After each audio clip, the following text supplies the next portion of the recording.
So in this video, I'm going to show you the lunge and the modification and the progression that we can do with it. So for your normal lunge, we're going to have feet hip width apart, shoulders back, engage your core back nice and straight. We're going to have hands to hip, and all we're going to do is take one step forward, bend down and push back up. So from the side view, your static lunge is going to look like that.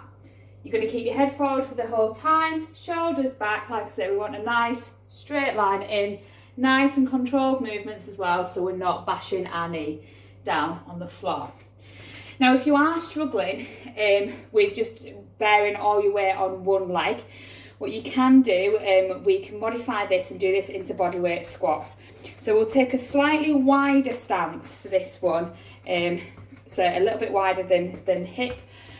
Hands can either be, again, onto your hip or across body or to heart, just so long as they're not on your knees, because what that's going to do is when you push up, you're going to have a tendency to push down because it makes it easier to come back up in that case. So all we're then going to do, exact same kind of stance, so embrace your core, shoulders back, spine in neutral. We're just going to go down, pivot at the hip so that your back is nice and straight, we're not going over.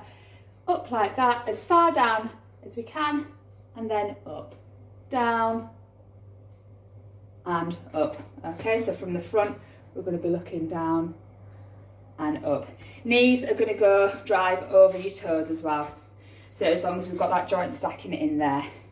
Now, if you're wanting to make the lunges a little bit more challenging, what you can do, two ways of doing this. You can either grab yourself a weight, and you can either hold that down by the leading leg as you go down, or hold it up as if you're doing a goblet squat, so hold it to your chest and down.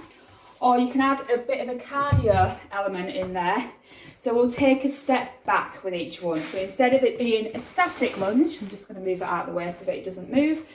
We're going to take a step with it. So down and back up, down and back into that original position. So that is your lunge for you with your modification and your progression.